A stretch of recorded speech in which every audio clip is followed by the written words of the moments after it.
I took my wife to a club. She let another man touch her playfully, danced with him, kissed him, and followed him home. She called me at 2 a.m. crying. What did you add to my lubricant? My name's Julian Cross, and I used to think I was the reasonable kind of husband. You know, the guy who doesn't lose his mind when his wife wants a girls' night out or decides to grab drinks with her work friends.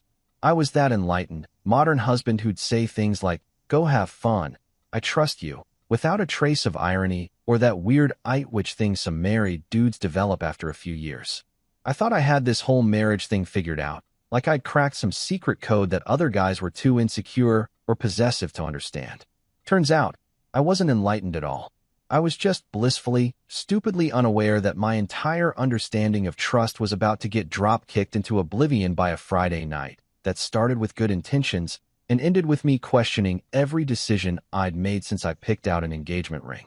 That illusion of being Mr. Cool husband shattered spectacularly the night I took my wife Maya to a place called Vibe District, which is one of those clubs that tries way too hard to be exclusive and ends up just being expensive.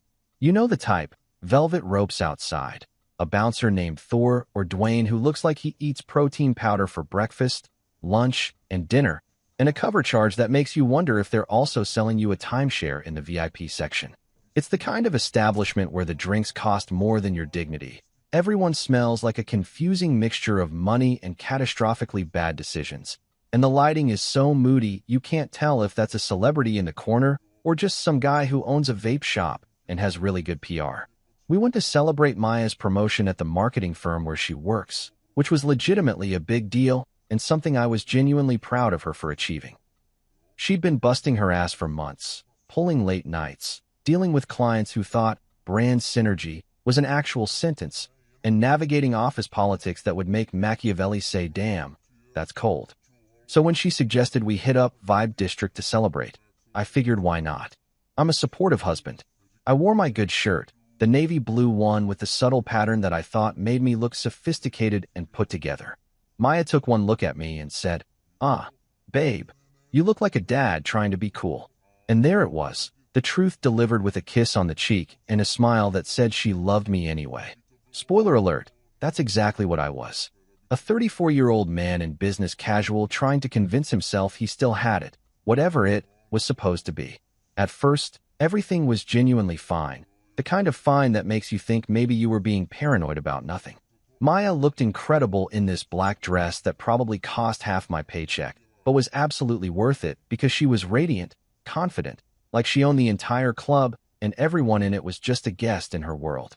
She danced with me, laughed at my terrible attempts at whatever the hell people were doing on that dance floor that was definitely not dancing by any traditional definition, and ordered what I can only describe as too many cocktails with names like Liquid Temptation and 7 Deadly Sips that came in glasses shaped like things you probably shouldn't drink out of. The bartender, this guy with a man bun and sleeve tattoos who looked like he'd just finished a shift at our artisanal coffee shop, kept giving her these knowing smiles like they were sharing an inside joke about how basic I looked standing there with my beer that cost $14. $14 for one beer. Then, like clockwork in every bad rom-com where the husband is about to learn a valuable lesson about trust and boundaries, this guy showed up. His name was Darren, which I learned approximately 45 seconds after he materialized next to Maya, like he'd been summoned from the gym bro dimension where everyone communicates exclusively through protein shake recommendations and unsolicited fitness advice. Darren was exactly the kind of guy who introduces himself by somehow making every muscle in his body flex simultaneously, like he was trying to intimidate you on a cellular level. He had that look, you know the one, tank top tight enough to be a health hazard, arms that suggested he'd never met a bicep curl he didn't like, and that particular brand of confidence that comes from spending 6 hours a day at the gym and thinking that translates to personality. Within 30 seconds of approaching Maya, he called her Queen Energy, which is apparently what passes for a pickup line in 2025, and I watched my wife transform before my eyes into a giggling teenager who'd just been noticed by the captain of the football team. I stood there, beer in hand, trying to figure out exactly when I'd become invisible, watching Darren lean in close to Maya, his mouth moving in what I'm sure he thought was charming conversation, but looked more like a sales pitch for a pyramid scheme where the product is his own ego. Maya was eating it up, laughing at things that definitely weren't that funny, touching his arm in that casual way that's never actually casual, her whole body language shifting from wife out with husband to woman who forgot she left a husband standing 6 feet away, holding a $14 beer and his shattered self-esteem. When I finally worked up the nerve to say something, to gently suggest that maybe she was getting a little close to this dude who looked like he'd never read a book that didn't have the word shredded in the title, Maya turned to me and laughed. Not a nervous laugh or an oops, you're right laugh. No, this was the full-throated, carefree laugh of someone who thought I was being ridiculous, dramatic, that guy who can't let his wife have a good time. Oh, come on, Jules, she said, using the nickname she only breaks out when she thinks I'm being unreasonable. We're just having fun. And there it was, those 4 words that every married person knows are the beginning of something terrible. We're just having fun. Yeah, fun. The kind of fun that makes married men stand in overpriced clubs questioning every life choice they've made since they put down that first wedding venue deposit and convinced themselves that spending $20,000 on one day was a sound financial decision. The DJ, some guy who probably went to college for audio engineering and ended up playing other people's music in a darkroom for a living, decided that exact moment was perfect to switch from upbeat pop garbage to one of those slow, grinding R&B tracks that basically serves as a soundtrack for poor decision-making. You know the kind I'm talking about, the songs with lyrics that are just barely suggestive enough to not get banned from radio, but explicit enough that everyone knows exactly what they're really about. The lights dim to that special level of darkness that clubs use specifically so people can pretend they didn't see what they absolutely saw. And suddenly Darren's hands, those gym-sculpted appendages that probably bench press more than I weigh, were everywhere they had absolutely no business being. I'm talking hands on Maya's waist, then sliding to her hips, then somehow migrating to the small of her back in a way that was definitely not accidental or innocent or any of the things Maya would later try to claim it was. Playfully, she'd probably call it, because apparently in 2025 we've redefined the word playful to include basically dry humping a stranger while your husband watches from a distance that feels simultaneously too close and not close enough. Darren was leaning in, whispering something in her ear that made her throw her head back and laugh like he'd just delivered the punchline to the world's funniest joke, when really he probably said something devastatingly unoriginal like, "You move like a professional," or some other line he'd workshopped in the mirror between sets of lateral raises. I stood there in my dad trying to be cool shirt, clutching my overpriced beer like it was a life preserver, and I was drowning in an ocean of my own inadequacy, officially becoming the world's most awkward background extra in the movie of my own marriage. You ever have one of those moments where you're physically present, but emotionally you've already left your body and you're watching everything from above like some kind of out-of-body experience, except instead of seeing heaven, you're just seeing your wife grinding on a guy named Darren? That was me. That was my Friday night. Everyone around us was cheering, hooting, hollering like they were at a sporting event, and Maya had just scored the winning touchdown. Their phones held high, capturing my complete and total humiliation in glorious 4K resolution for posterity and probably TikTok. There was this woman next to me, probably mid-20s, with one of those hairstyles that requires a YouTube tutorial and 3 hours to achieve, who literally looked at me with pity and mouthed, "I'm so sorry," like she was offering condolences at a funeral. Because that's what it was, really. A funeral for my dignity, my trust, my naive belief that my wife wouldn't turn into a completely different person after 3 cocktails with names that sounded like rejected romance novel titles. Some guy in a suit that probably cost more than my car payment bumped into me and didn't even apologize, too busy filming the spectacle with his phone, probably already thinking about the caption, "Bro watching his girl get stolen in real time," with a bunch of crying laughing emojis.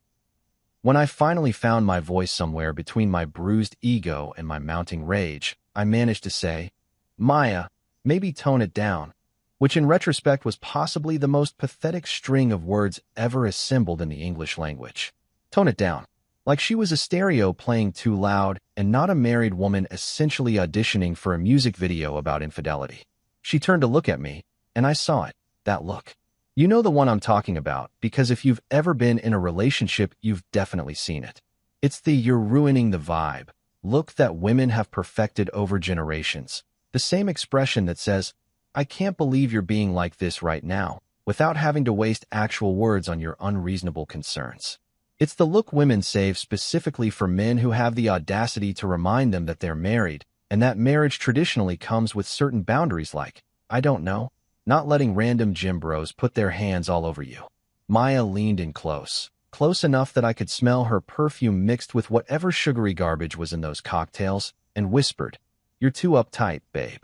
It's just a dance. Just a dance." Those 3 words that have probably preceded every affair, every divorce, every moment where someone tried to gasoline their way out of accountability by pretending physics didn't exist. Oh sure, Maya. It's just a dance. Just like the Titanic was just a boat ride. Just like Chernobyl was just a minor equipment malfunction. Just like every disaster in human history started with someone saying, "It's just," and following it up with a massive understatement. It's just a dance the same way arson is just warmth, the same way a hurricane is just wind, the same way my marriage was apparently just a suggestion. Darren was grinning now, this smug expression that suggested he knew exactly what he was doing and was thoroughly enjoying making another man uncomfortable in a public setting. He pulled Maya closer, and she let him, her body molding against his in a way that made me want to pour my $14 beer over both of them and storm out like some kind of dramatic hero in a movie, except I'd probably just look like an angry dad who couldn't control his emotions at a nice establishment.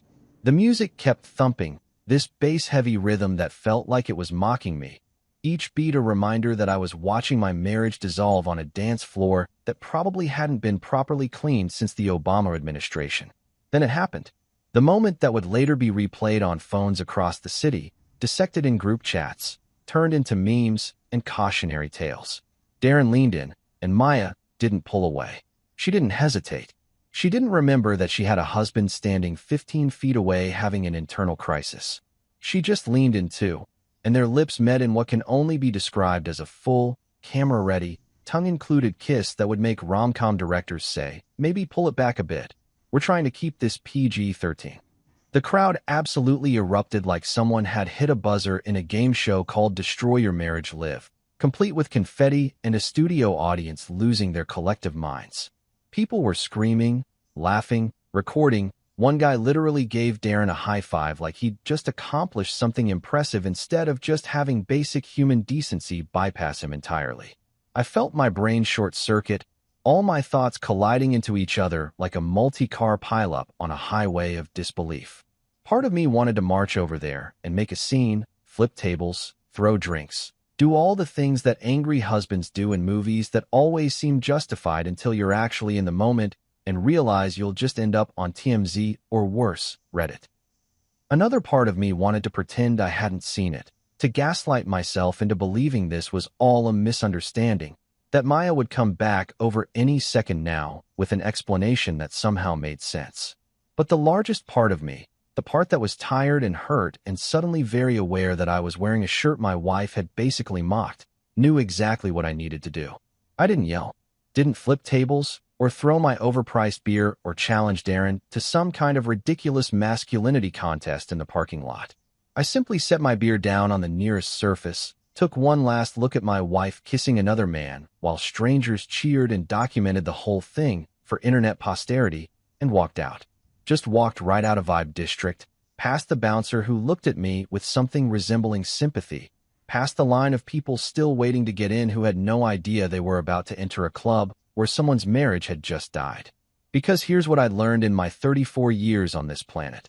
Silence hits harder than any punchline, any dramatic speech, any confrontation. Silence is the period at the end of a sentence you didn't know you were writing.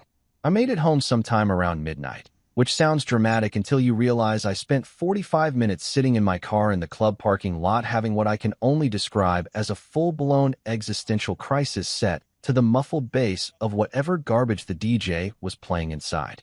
My Uber driver, a guy named Hassan who had one of those air fresheners that smelled like a pine tree had a baby with a chemical factory, tried to make small talk about traffic and weather, blissfully unaware that he was driving a man whose entire understanding of his marriage had just been shattered by a gym bro named Darren and 3 cocktails with sexually suggestive names.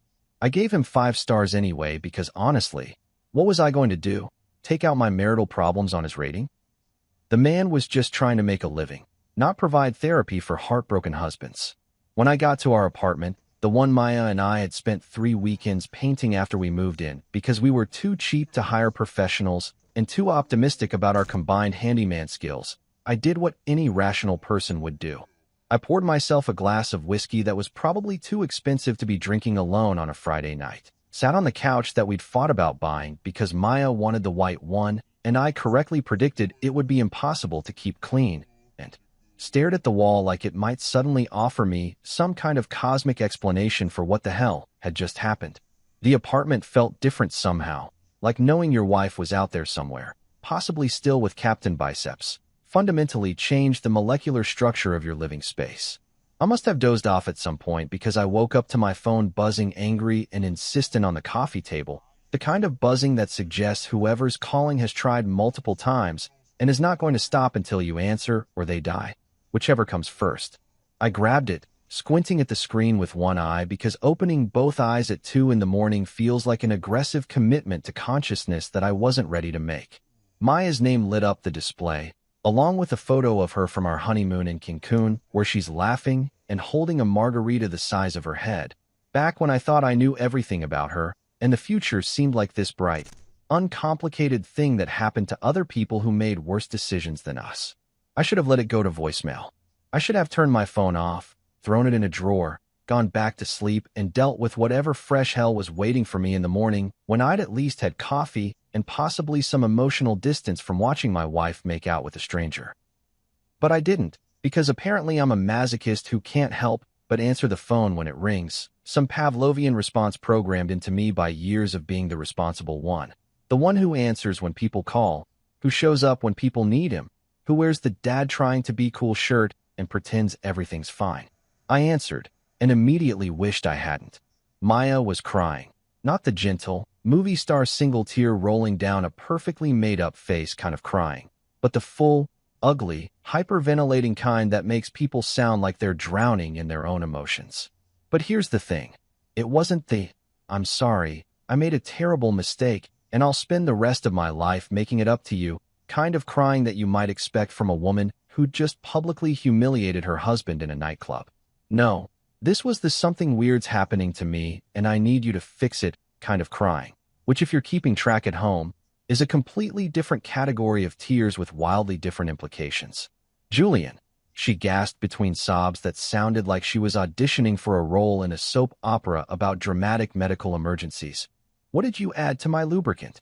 And there it was, a sentence so absurd, so completely disconnected from reality and basic logic, that my brain actually stopped processing information for a solid 5 seconds. I just sat there, phone pressed to my ear, wondering if I was still asleep, and this was some kind of stress-induced nightmare where my subconscious was trying to process betrayal through increasingly bizarre scenarios. Now, let me pause here and really break down the absolute insanity of this moment, because I need you to understand the full scope of what was happening.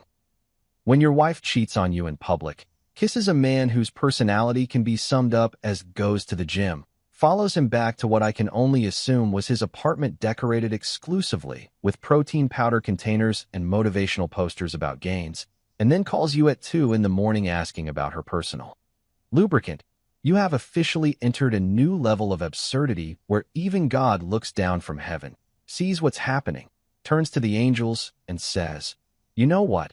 I'm going to let this one play out because I genuinely want to see where this goes."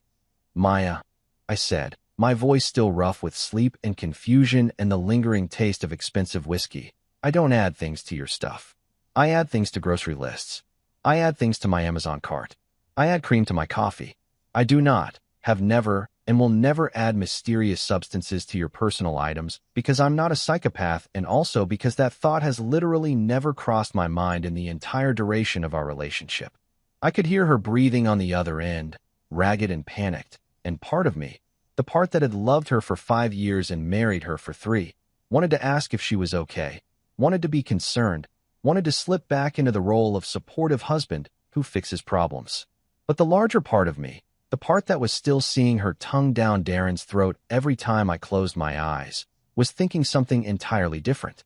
No, I swear something's burning. Maya practically shrieked into the phone, her voice climbing octaves like she was training for some kind of soprano emergency.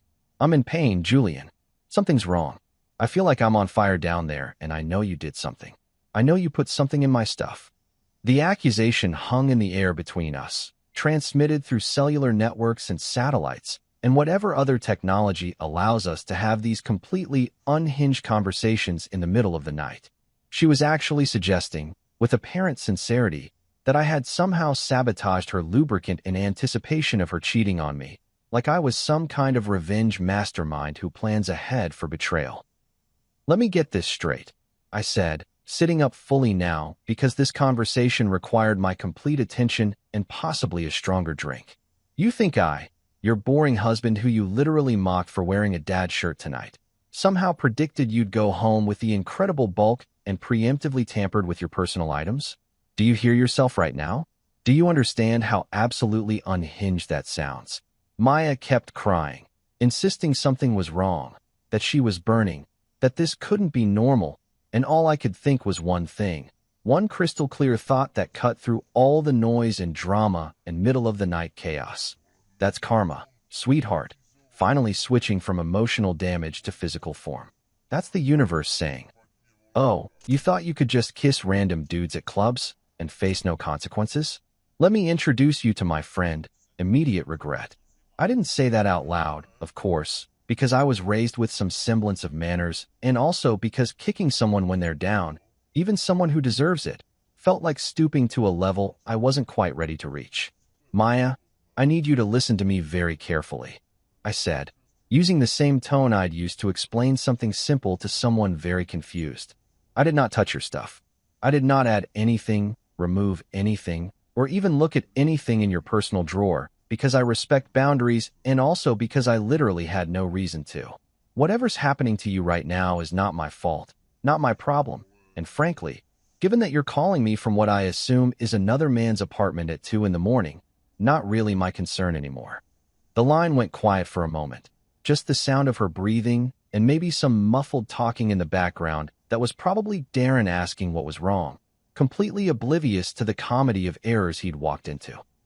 Please, Maya whispered, and I could hear genuine fear in her voice now, underneath the tears and the accusations. Something's really wrong. I don't know what to do. And there it was, the moment where I had to decide what kind of person I was going to be. The guy who hung up and let her figure it out herself? The guy who called her an ambulance and washed his hands of the whole situation? Or the guy who, despite everything, couldn't quite turn off the part of him that had promised to be there in sickness and in health, even when the sickness was apparently self-inflicted and the health of the marriage was already flatlined? I sighed, long and heavy, the kind of sigh that carries the weight of every poor decision that led to this exact moment. Go to the emergency room, Maya, or call your new friend Darren and see if all those muscles come with basic first aid knowledge. But stop calling me about your lubricant at 2 in the morning like I'm some kind of crisis hotline for cheaters. If you've never had the distinct pleasure of becoming the subject of citywide gossip, let me tell you, it's exactly as fun as it sounds, which is to say not fun at all. By Monday morning, approximately 63 hours after my marriage imploded on a dance floor in front of phones that apparently had better recording quality than most professional cameras, the story had grown legs, arms, and possibly a viral marketing campaign. I'm talking full-blown telephone game on steroids, where the original story of wife kisses guy at club had somehow morphed into various increasingly absurd versions, including wife joins cult at club, wife and guy start fight club at club, and my personal favorite, husband drugs wife's intimate products in elaborate revenge scheme, which was both creative and completely insane. I discovered the extent of my newfound fame when I stopped at my usual barbershop, the kind of old-school place with the spinning red and white pole outside and pictures of haircuts from 1987 on the wall that somehow stay relevant through sheer force of nostalgia. I'd been going to raise cuts for 5 years, long enough that my barber, Eddie, knew my usual trim, my thoughts on the local basketball team's chances this season, and apparently now, intimate details about my wife's Friday night adventure. I wasn't even fully through the door, hadn't even sat down in the chair that smelled like aftershave and broken dreams, when my phone buzzed with a text from Eddie himself, who was standing literally 6 feet away from me holding scissors and looking at me with the kind of pity usually reserved for terminal illness diagnoses. The text read, "Bro, is it true about the lubricant thing?" And I just stood there, phone in hand, staring at this message from a man who cuts my hair every 3 weeks and suddenly knew more about my personal life than my own parents.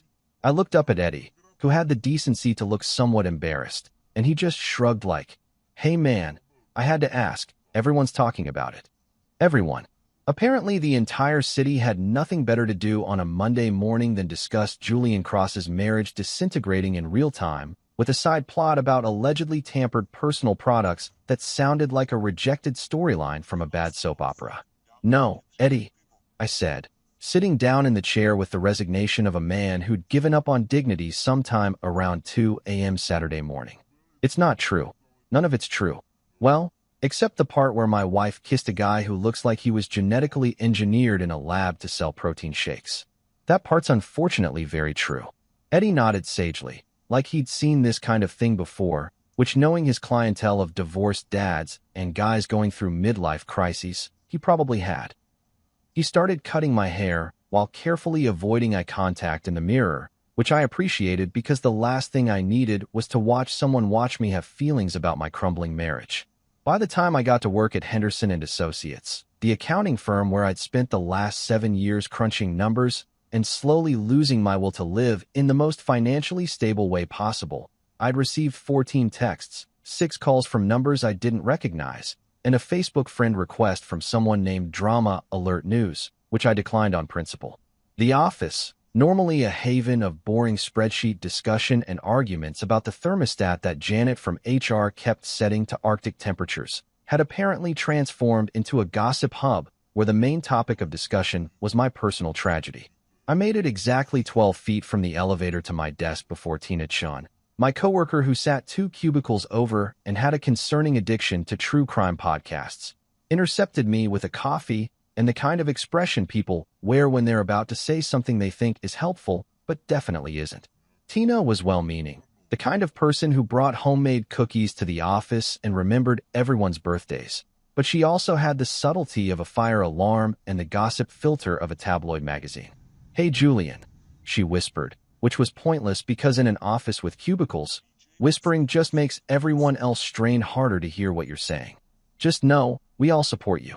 What Maya did was completely unacceptable, and if you need to talk or I don't know, key her car or something, I'm here for you." She patted my shoulder with genuine sympathy, and I noticed at least 4 other heads pop up over cubicle walls like prairie dogs sensing drama. Support me. This wasn't a funeral, though honestly it might as well have been. I could practically see the sympathy casserole recipes being Googled as we spoke. "Thanks, Tina," I managed, trying to navigate to my desk without making eye contact with anyone else, because apparently I worked in an office of people who had way too much free time and not enough interesting things happening in their own lives. But no, Dave from Receivables had to stop me, asking if I was doing okay, man, and Lauren from the marketing department, who I'd spoken to maybe 3 times in 7 years, suddenly felt the need to tell me about her own divorce and how she totally understood what I was gressing through, which I'm pretty sure was a combination of going through and processing that her brain just mashed together in excitement. My phone kept buzzing all morning like it had developed a nervous disorder, each notification another reminder that my private life had become public entertainment. Maya had been calling, leaving voicemails that started apologetic and progressively got more desperate and slightly unhinged. "Julian, please, I need to talk to you. I don't know what happened. I was drunk. I made a mistake. I'm so sorry." Then an hour later, "Why aren't you answering? We need to discuss this like adults." Then by lunchtime, "I can't believe you're ignoring me. This is so immature. Call me back." The progression from apologetic to accusatory in the span of 4 hours was almost impressive, like watching someone speed run the 5 stages of grief, but get stuck on bargaining and anger. I was sitting at my desk, trying to focus on a spreadsheet that might as well have been written in ancient hieroglyphics for all the sense it was making to my distracted brain, when my phone buzzed again. Unknown number.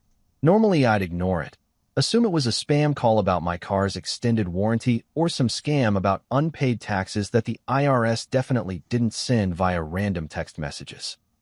But something made me open it. Maybe curiosity, maybe stupidity, maybe just the cosmic sense that my day couldn't possibly get worse, so I might as well see what fresh hell awaited. It was a video. No message, no context, just a video file that my phone automatically started playing because I apparently had my settings wrong and technology hated me. The video quality was surprisingly good, shot on what must have been one of those new phones that cost more than my monthly rent and had cameras that could probably photograph the surface of Mars if you pointed them right. It showed the interior of Vibe District, the dance floor packed with people who all seemed to be having the time of their lives, completely unaware that they were extras in the destruction of my marriage. Then the camera found them, Maya and Darren, center stage like they were the main act in a show nobody asked for, but everyone was watching anyway. The video captured everything.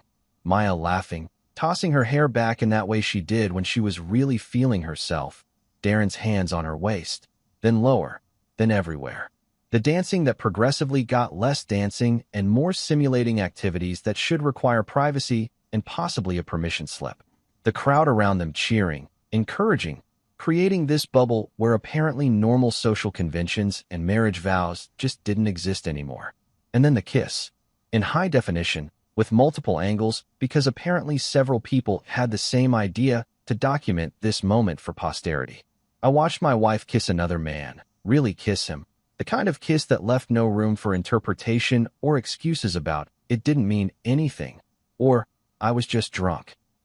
This was intentional, enthusiastic, the kind of kiss that makes single people in the audience either cheer or feel lonely, and makes married men watching their wives do it feel like they're having an out-of-body experience where their soul leaves and goes somewhere quieter, maybe a library or a monastery. The video was 2 minutes and 37 seconds long, which I know because I watched the entire thing twice, some masochistic part of me needing to see it again to confirm that yes, this had really happened. This wasn't some elaborate prank or deep fake or stress-induced hallucination. The timestamp showed Friday night, 11:47 p.m., approximately 13 minutes before I walked out of that club and apparently out of my marriage.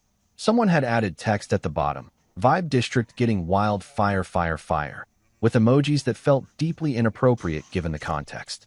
I checked the view count, which was displayed right there in the corner like this was some kind of entertainment metric and not the death of my relationship. 12,000 views. 12,000.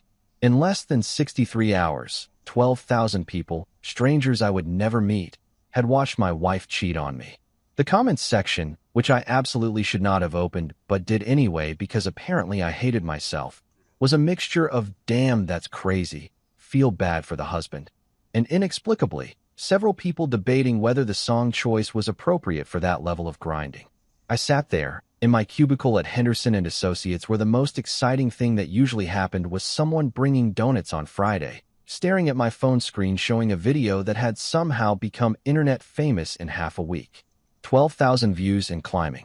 My marriage had gone viral, become a cautionary tale, turned into content for people eating lunch and scrolling through their feeds looking for entertainment.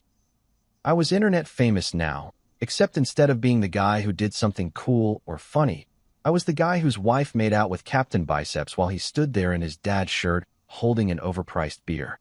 Tina appeared over my cubicle wall again, and I quickly closed my phone. You okay? You look pale. I looked up at her concerned face and realized I had two options, laugh or cry. I chose option 3. Return to my spreadsheet and pretend numbers made sense even though nothing else in my life currently did.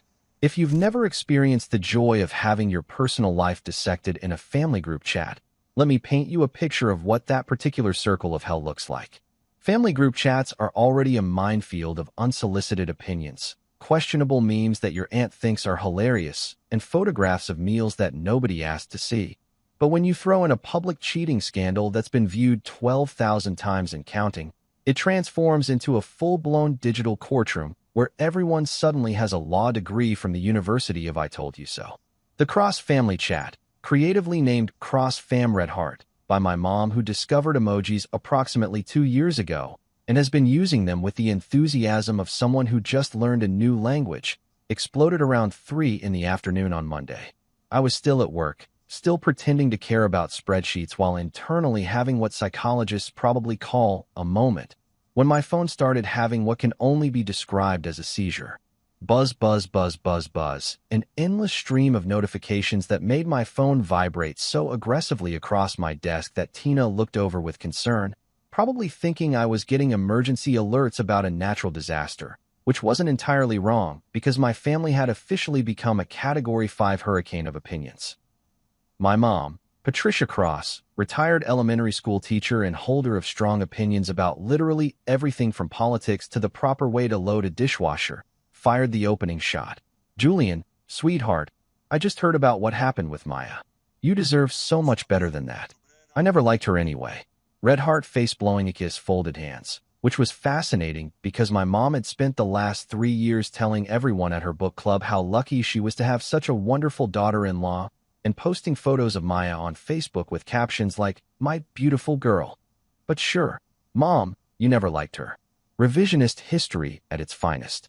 Within minutes, my sister Rebecca, who lived in Portland and worked at some tech startup that claimed to be disrupting the snack food industry, which as far as I could tell meant they sold overpriced chips to people who had too much disposable income, chimed in with, "OMG, Julian, I'm so sorry.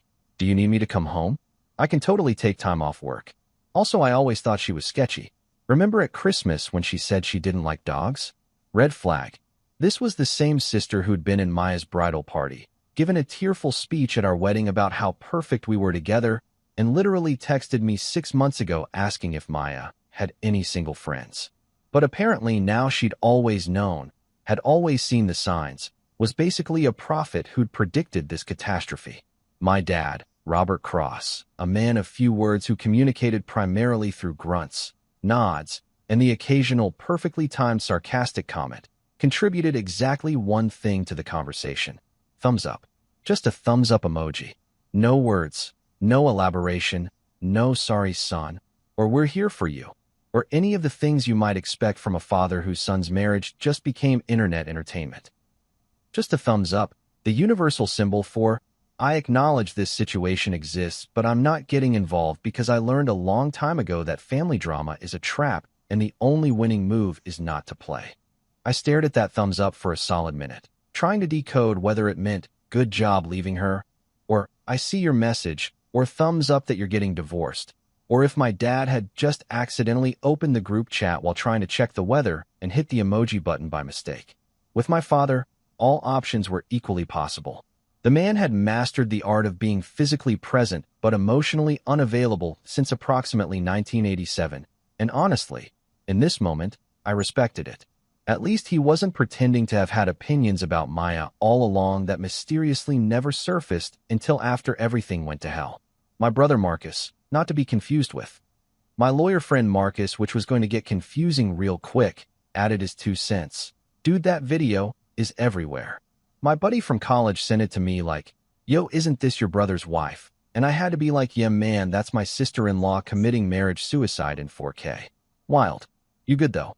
Marcus was 28, worked in sales for a medical supply company, and had the emotional intelligence of a golden retriever, which is to say he meant well, but had absolutely no filter or understanding of appropriate responses to traumatic situations. Then my Aunt Linda, my mom's sister who nobody had heard from in 6 months, and who only appeared in the group chat during major holidays or family catastrophes, materialized like a ghost who feeds on drama. I always said marriage was a scam invented by the diamond industry and the wedding industrial complex. "Julian, you're better off. Marriage is just a piece of paper. Love is free. Have you considered polyamory?" And there it was, Aunt Linda's signature move of taking any situation and somehow making it about her personal philosophy that she'd developed after her 3rd divorce and a weekend retreat in Sedona that involved crystals and way too much peyote. The messages kept coming, a relentless barrage of support, judgment, unsolicited advice, and people who barely talked to me suddenly having very strong feelings about my personal life.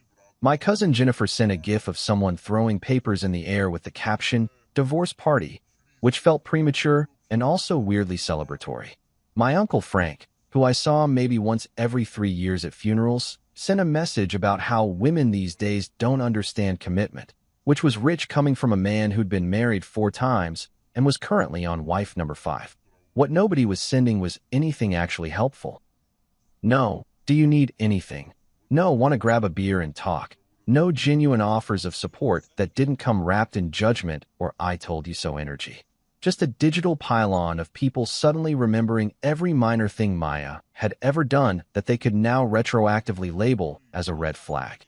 Remember when she wanted a destination wedding? Red flag. Remember when she got that haircut you didn't love? Red flag. Remember when she ordered her steak well done that one time? Practically a declaration of sociopathy. My phone rang, interrupting my fascinating journey through family dysfunction. Maya's mom, Lucinda, a woman who'd always been perfectly pleasant to me, but who I'd also always suspected liked me primarily because I had a stable job and health insurance. Julian, honey, I just wanted to call and talk to you about all this. Her voice had that careful quality of someone trying very hard to sound neutral while definitely having an agenda. I know what Maya did looks bad, and it was bad.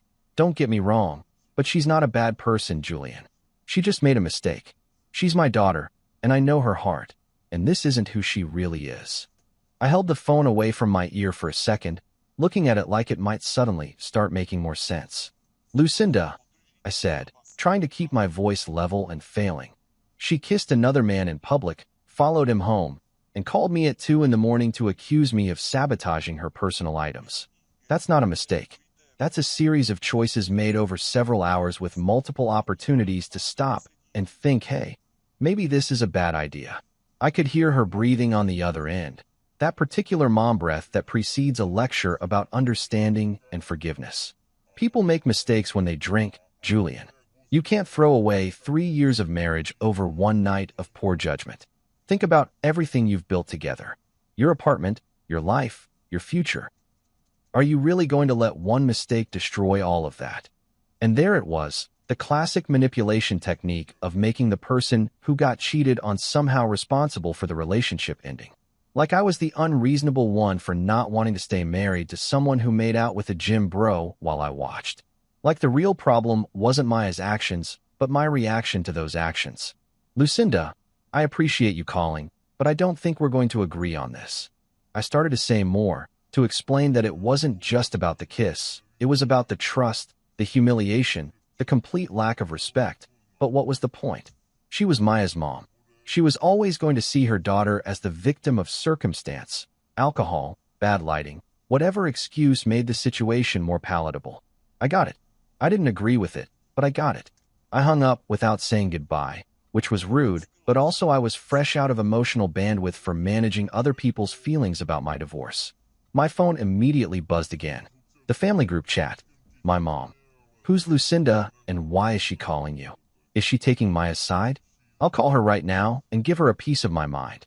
And I watched in real time as my family drama threatened to expand into inter-family warfare, complete with my mom threatening to call that woman, and my sister posting the phone emoji like she was ready to join the fight.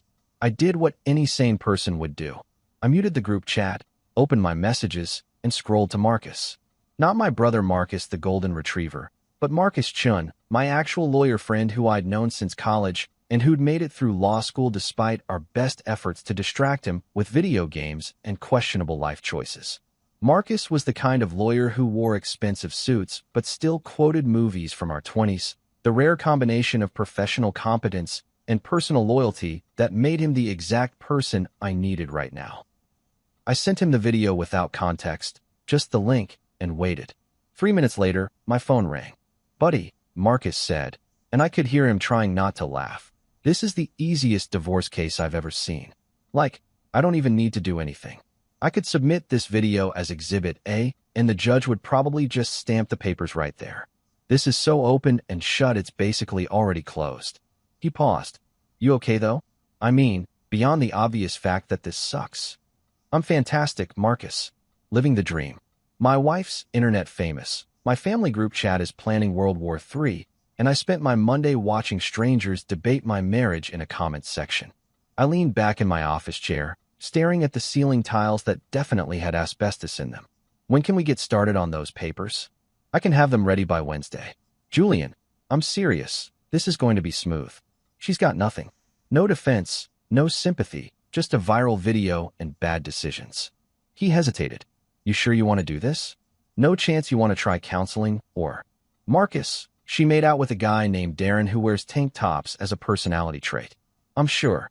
Maya showed up at my apartment on Tuesday evening, which I know because I'd been sitting on the couch eating cereal directly from the box like a divorced dad in a Netflix comedy, watching some documentary about penguins that I wasn't really processing because my brain was too busy replaying the last 72 hours on an endless loop of humiliation. I heard her knock, that specific pattern she'd always used when she forgot her keys, 3 quick raps followed by 2 slower ones, like some kind of secret code we developed without realizing it. For a second, I considered not answering, just sitting there in silence until she went away. But the problem with living in an apartment building with thin walls is that she could definitely hear my TV through the door playing penguin mating calls at moderate volume. I opened the door to find Maya looking like she'd been through some kind of natural disaster that specifically targeted a person's appearance and emotional stability. Her makeup was streaked down her face in dark rivers that suggested she'd been crying for either hours or days. Mascara creating these abstract art patterns on her cheeks that would probably be worth something if we could frame them and sell them as a commentary on the consequences of poor life choices. Her hair, usually perfectly styled in that way that required both professional products and YouTube tutorials, was pulled back in a messy ponytail that screamed, "I've given up on looking put together."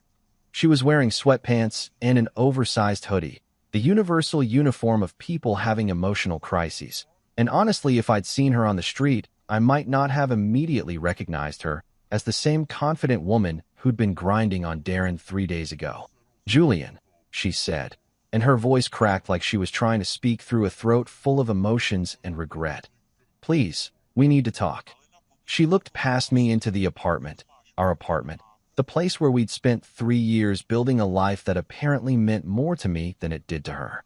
I could see her eyes scanning the living room, probably noticing that I'd already taken down the framed photo of us from our honeymoon, the one where we're standing on a beach at sunset looking like we'd figured out something that other couples hadn't, like we were special, like we were going to be different from all the divorce statistics. I didn't invite her in immediately, just stood there in the doorway like some kind of bouncer at a club called My Dignity, trying to decide if I wanted to let her pass. Part of me wanted to slam the door, to end this conversation before it started because I knew exactly how it would go. She'd cry, apologize, make excuses, try to minimize what happened, and somehow by the end I'd be the bad guy for not being understanding enough. But another part of me, the part that had spent 3 years with this woman and still couldn't quite turn off the instinct to care about her well-being, stepped aside and let her in. Maya walked into the apartment like she was entering a museum of our former life, moving slowly, carefully, like the furniture might suddenly attack her. She sat down on the edge of the couch, the white one we'd fought about buying because I correctly predicted it would be impossible to keep clean and also apparently impossible to sit on comfortably when your marriage is ending. I remained standing, keeping distance between us, arms crossed in what body language experts would probably call defensive posturing, but what I called trying not to lose my shit in front of the woman who publicly humiliated me. "Julian, please," she started, and here came the waterworks again, fresh tears joining the dried ones and creating this complex geological formation of regret on her face. It wasn't what it looked like, and there it was, the single most predictable sentence in the history of people getting caught doing exactly what it looked like they were doing. I actually laughed, couldn't help it, a short bark of laughter that came out harsher than I intended, but also exactly as harsh as the situation deserved. "Maya," I said, and I was proud of how level my voice stayed despite the absolute circus of emotions happening internally. "You kissed a man in front of 50 people and followed him home. That's not a misunderstanding. That's not open to interpretation. That's not like looking at one of those optical illusions where some people see a duck and other people see a rabbit. This was straightforward, well documented, literally recorded from multiple angles. That's not a misunderstanding. That's choreography. That's a performance piece titled, How to Destroy Your Marriage in 3 Easy Steps." She sobbed harder, pulling her knees up to her chest in that position people assume when they're trying to make themselves smaller, like if she could just compact herself enough, she could disappear from this conversation entirely. "Something happened that night, Julian. I felt dizzy, my skin was burning, everything felt wrong. Maybe someone spiked my drink. Maybe someone put something in it. Maybe I wasn't in control of my actions. And here we were, arriving at the destination I'd predicted. The part where nothing was her fault, where she'd been victimized by circumstances beyond her control, where mysterious forces conspired to make her make out with Captain Biceps. I walked to the kitchen, poured myself a glass of water because I needed to do something with my hands other than gesture wildly at the absurdity of what I was hearing, and leaned against the counter. Maya, you weren't roofied. You were drunk. There's a difference. Being drunk doesn't mean you weren't responsible for your actions. It just means you did things you maybe wouldn't have done sober, which honestly makes it worse because it means some part of you wanted to do those things and alcohol just removed the social filters that were keeping you from doing them. She looked up at me with red, puffy eyes that would probably need about 17 hours of sleep and a team of skincare professionals to recover. Maybe someone put something in my stuff, in my lubricant. Maybe that's why I felt weird, why everything hurt later. She was grasping at straws now, trying to construct a narrative where she was the victim of some elaborate sabotage plot instead of just someone who made terrible choices at a nightclub on a Friday night. I set my water down, hard enough that it made a sound that punctuated my next words.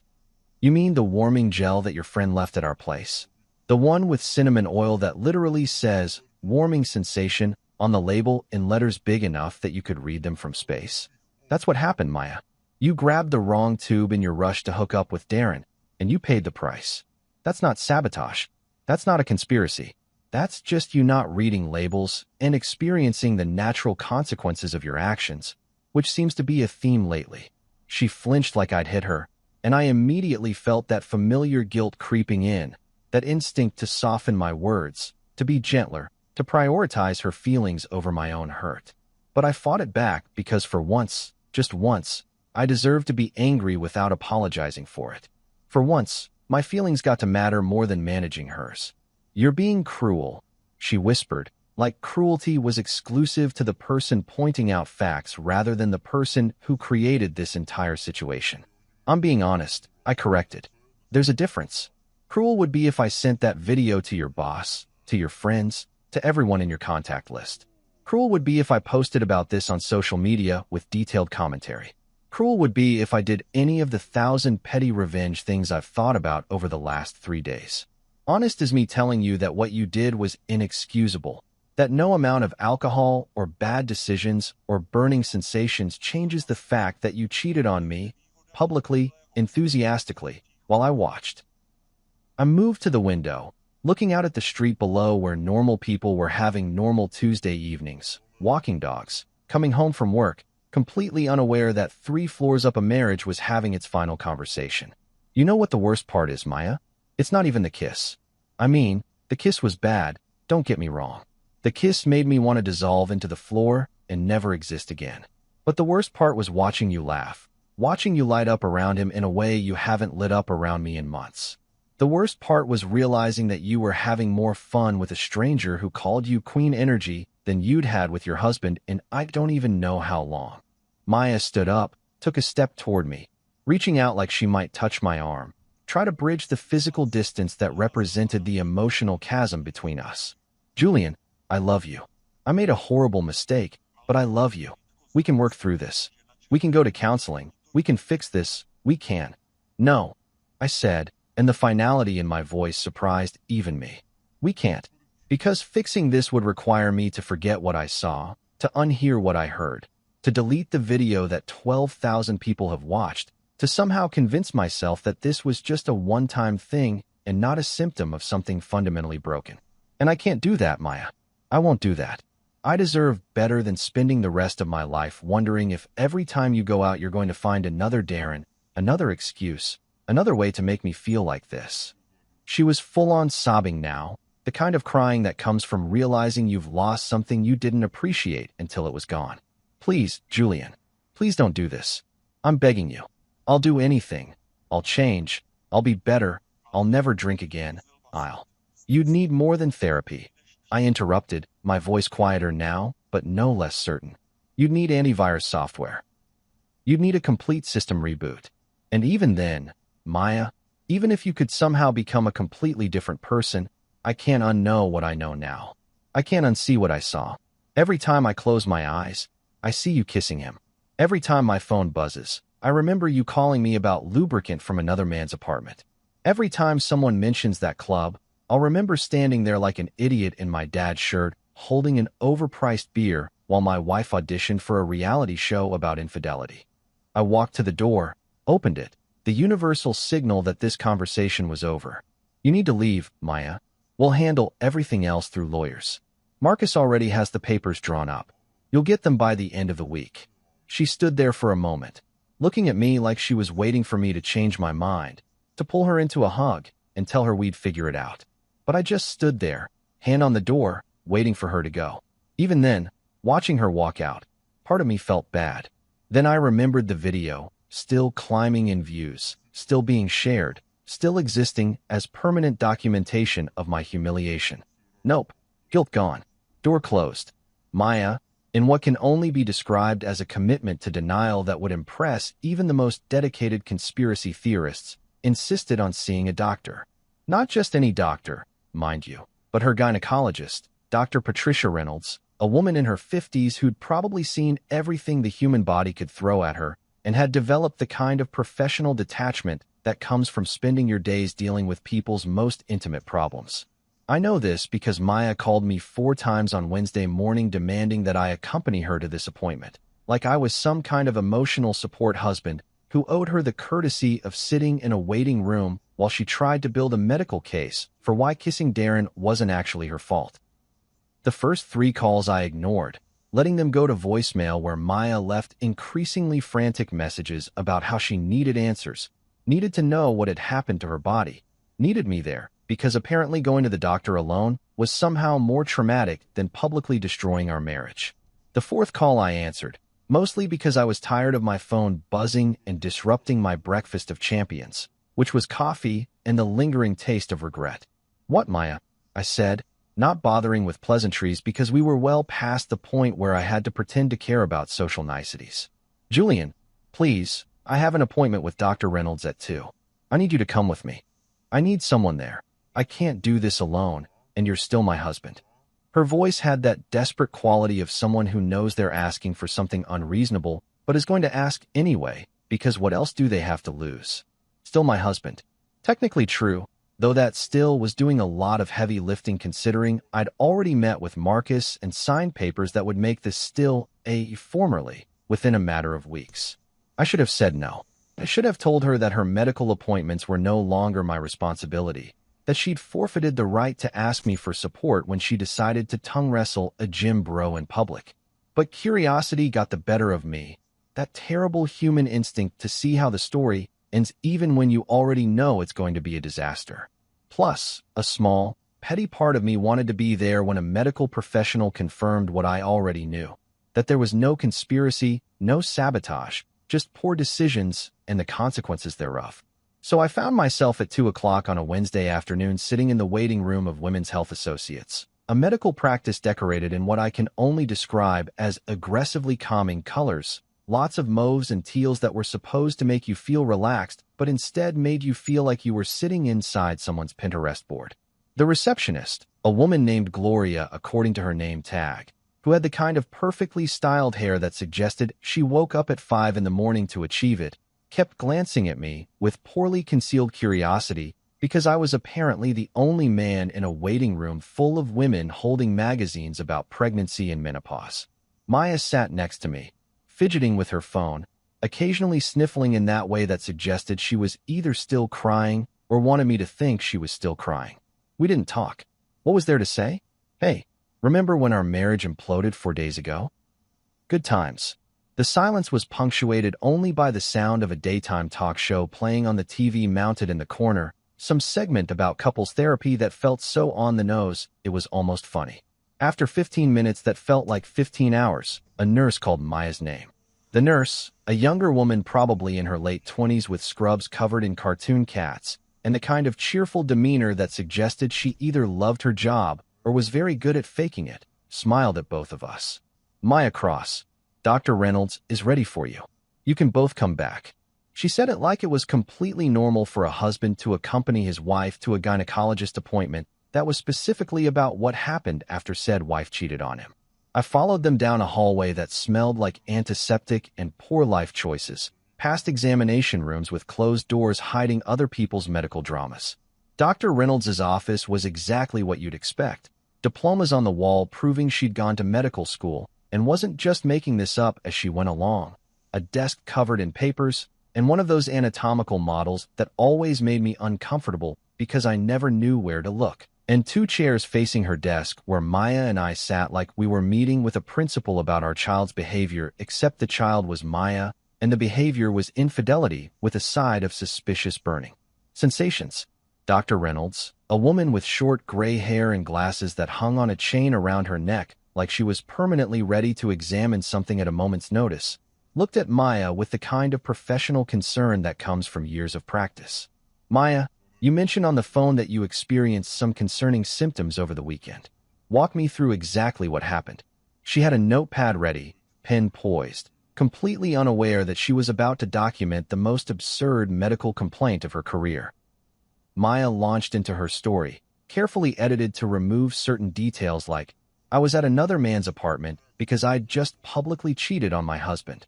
She talked about the burning sensation, the pain, the fear that something was seriously wrong, her conviction that someone had tampered with her personal items. Dr. Reynolds listened, nodding occasionally, making notes, her expression giving away absolutely nothing. I sat there trying to look supportive while internally composing the text I was going to send Marcus about this absolute circus. "And you think someone may have contaminated your lubricant?" Dr. Reynolds asked, and I had to give her credit for keeping a straight face while asking that question. Maya nodded vigorously, launching into a theory about how maybe someone at the club had spiked her drink or somehow accessed her purse, or maybe I had done something because, in her words, "I don't know. Maybe he was angry I was having fun." She actually said this, in front of a doctor, suggested that I, her boring accountant husband who wore dad shirts and drank overpriced beer, had the foresight and malicious intent to sabotage her lubricant in anticipation of her cheating. Dr. Reynolds' eyes flicked to me briefly, and I swear I saw a glimmer of sympathy there, a woman-to-man acknowledgement that said, "I'm sorry you're dealing with this level of crazy." She turned back to Maya. "Did you bring the product with you?" Maya produced from her purse a tube of something called Ignite Passion Warming Gel, in packaging so aggressively red and orange it looked like it might spontaneously combust. The warning label on the side, visible from across the desk, read in large letters, contains cinnamon oil extract, may cause intense warming sensation. Dr. Reynolds took the tube, examined it with the kind of thorough attention doctors give to evidence that's about to completely demolish a patient's theory, and then set it down on her desk with the gentleness of someone delivering bad news. "Maya," she said, her voice professional, but with an undertone that suggested she was working very hard not to laugh. "This is a warming gel. It's designed to create heat through cinnamon oil and other natural irritants. It's not your regular lubricant. The burning sensation you experienced was the product working exactly as intended. There's nothing wrong with it, and nobody tampered with it. You just used the wrong product." The silence in that office was deafening. I watched Maya's face go through several emotions in rapid succession: confusion, realization, embarrassment, and then desperately trying to find another explanation. "But I didn't buy that," she protested. "That must have been, oh."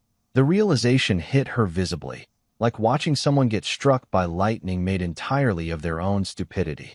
"That was Sarah's. She left it here last month after girls' night. I must have grabbed it by mistake in the dark." "That would explain it," Dr. Reynolds said, and I could see her biting the inside of her cheek, a telltale sign that she was trying very hard to maintain professional composure. "Next time, I'd recommend turning on a light and reading the label before use. These warming products can be quite intense, especially when used in, shall we say, sensitive situations."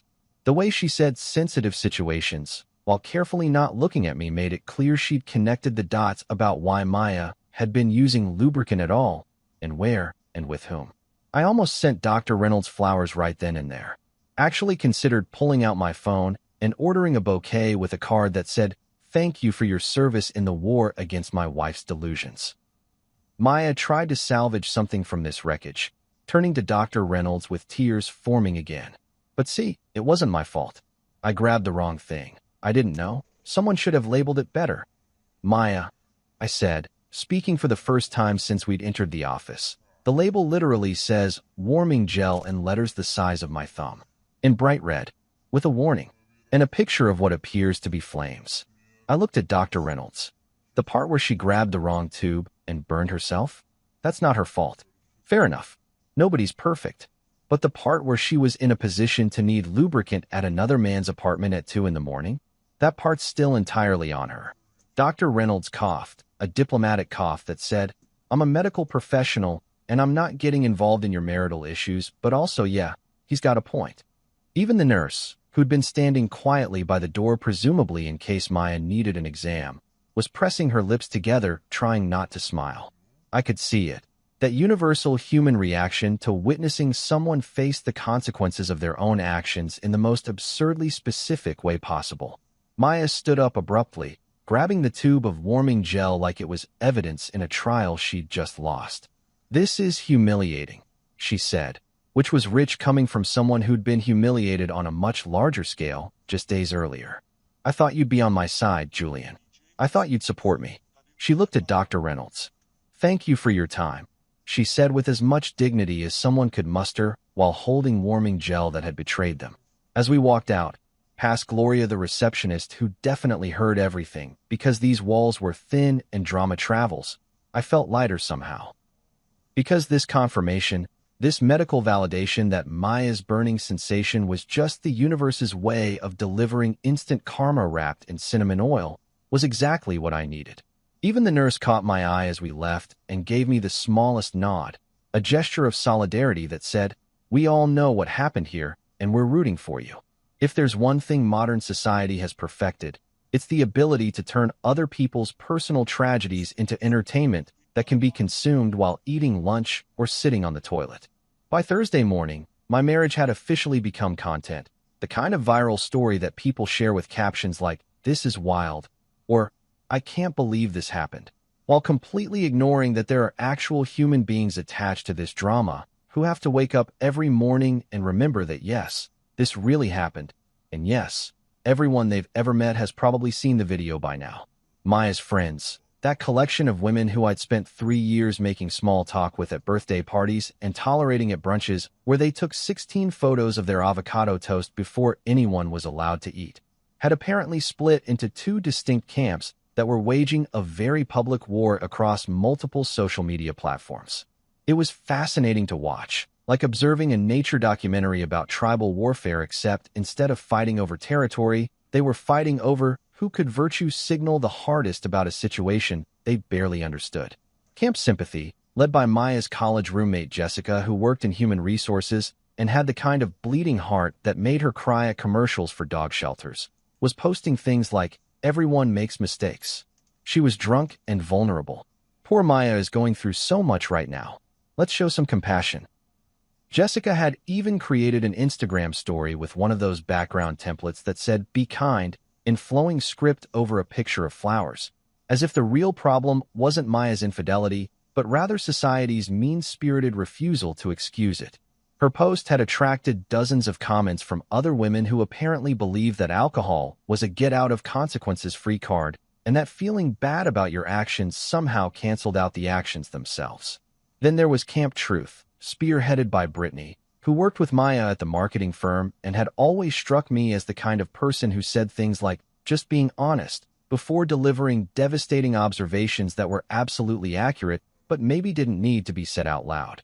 Brittany had quote-tweeted the video with the caption, "Nah, she was dancing like a Wi-Fi signal," all over the place skull, which had somehow gotten 20,000 likes and turned her into an accidental social media personality for approximately 15 minutes.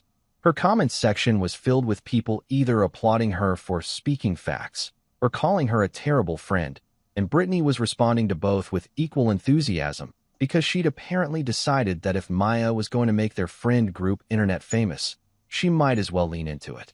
I discovered all of this because I'd made the catastrophic mistake of checking Twitter, that hellscape of opinions where everyone is an expert on everything and nuance goes to die. Someone had made a thread about the situation, one of those long, numbered tweet chains that people write when they have too much time and too many thoughts, breaking down the Julian Cross drama. like it was an episode of a reality TV show they were recapping for people who missed it. The thread had screenshots, timeline analysis, even a poll asking, was Maya wrong? Where somehow 12% of respondents had voted, no, she was just having fun, which made me lose even more faith in humanity than I'd already lost. My personal favorite development in the social media circus was Maya's friend Tanya, an influencer, with about 50,000 followers who posted content about relationships, self-love, and various other topics she was definitely not qualified to give advice about, given that she'd been engaged 3 times and married 0 times.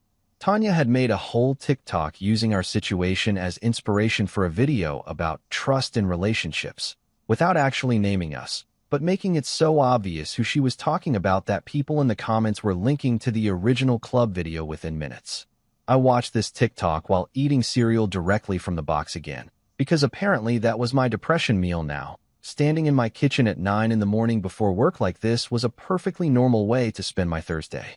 Tanya was sitting in what appeared to be her very carefully curated apartment, probably arranged specifically for filming, with that ring light that makes everyone look like they're glowing from within, talking to the camera with practiced sincerity about how relationships are built on trust.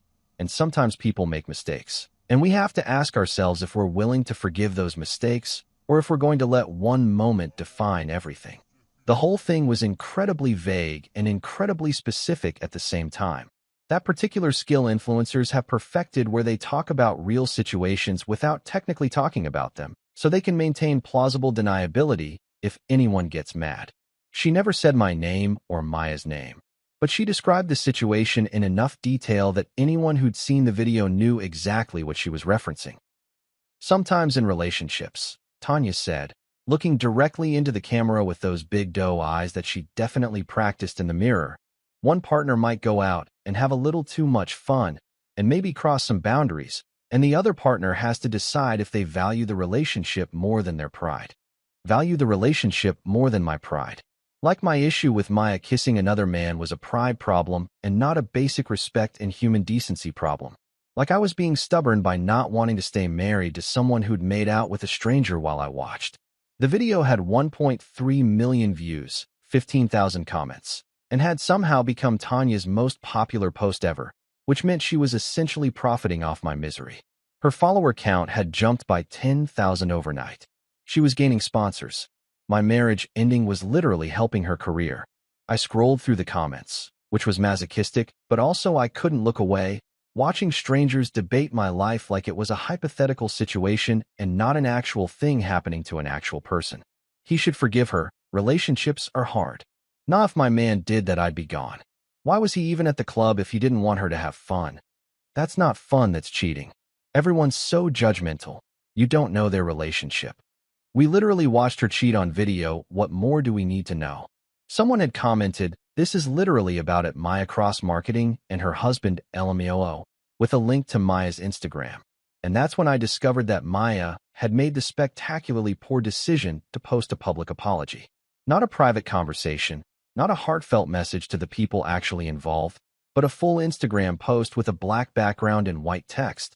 The aesthetic choice of people who want you to know they're being serious, with a caption that must have taken her hours to write and still managed to miss the mark entirely.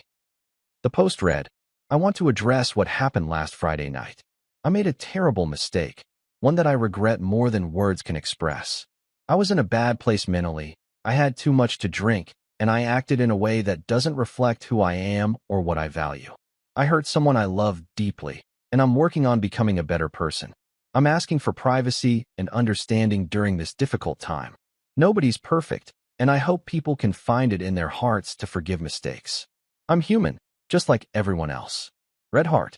I stared at this post for a solid minute, reading it over and over, each time finding new things wrong with it. I was in a bad place mentally. Convenient excuse that appeared nowhere in her behavior before or during the incident. I had too much to drink. The classic deflection, blame the alcohol instead of the person who chose to drink it. Nobody's perfect. Technically true, but also a phrase people only use when they've done something really bad and want to minimize it. And that heart emoji at the end, like a little punctuation mark of audacity. The comments section was exactly what you'd expect, a war zone where camp sympathy and Camp Truth were battling it out with civilians caught in the crossfire. We all make mistakes. Stay strong, girl. Two hearts. You didn't make a mistake, you made a choice. Praying for you during this hard time. This is the most non-apology apology I've ever seen. Girl, just say sorry and mean it. Nobody forced you to kiss that guy. Mental health matters. Stop judging. But then there was one comment, sitting at the top, because it had gotten so many likes that Instagram's algorithm had promoted it to featured status, that made me actually laugh out loud in my kitchen while holding a box of Frosted Flakes. Some user with the handle at Keeping It Real 247 had written, "Mistake? You practically live-streamed it, sis. That's not a mistake, that's a documentary." Movie camera. Internet. 1, Maya, 0. I screenshot that comment and sent it to Marcus, my lawyer friend who'd been providing both legal counsel and emotional support through this whole ordeal. He responded immediately with 3 crying laughing emojis and, "I'm printing this out and framing it." Even my coworker Tina, who'd apparently been following this drama with the dedication of someone watching their favorite TV show, texted me the same comment with Savage Skull, which was either very supportive or slightly inappropriate, but honestly at this point, I was just grateful people were on my side. The post kept getting more attention throughout the day. Each time I checked it, the comment count had grown.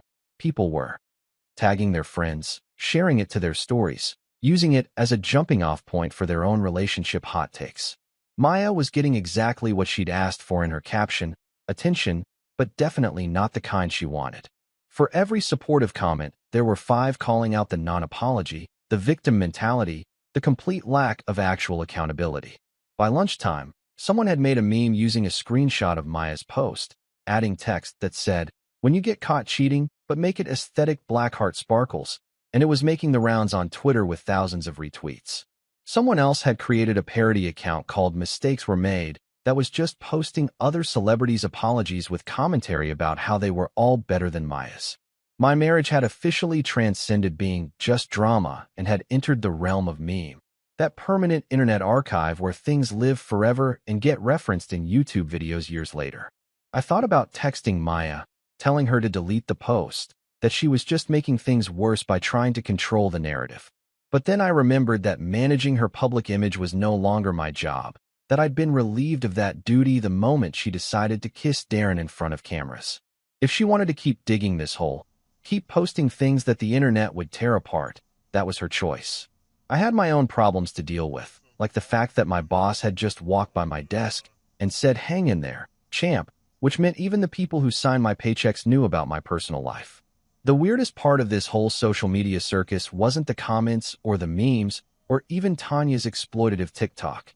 It was the feeling of watching your life become content, seeing your actual pain and humiliation transformed into entertainment for people eating lunch at their desks or scrolling while waiting for the bus.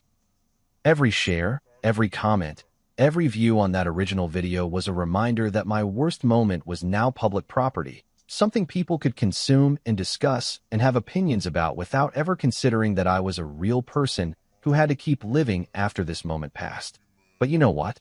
At least the internet was honest about what happened. At least strangers on Twitter weren't trying to tell me it was just a mistake or that I should value the relationship over my pride. They saw the video, they called it what it was, and they moved on with their lives, which was exactly what I needed to do. A week later, I met Maya at a cafe called The Daily Grind, one of those hipster places where the coffee costs $8 and comes with a lecture about sustainability from a barista with a septum-piercing and strong opinions about capitalism despite literally working for a corporation that sells overpriced beverages. I chose this location specifically because it was public, neutral territory where Maya couldn't make a scene without becoming the villain in yet another viral video, and also because they had decent coffee and I was going to need caffeine to get through this conversation without losing my mind. She was already there when I arrived, sitting at a corner table looking smaller somehow, deflated, like someone had let the air out of the confident woman I'd married. The Instagram apology hadn't gone well.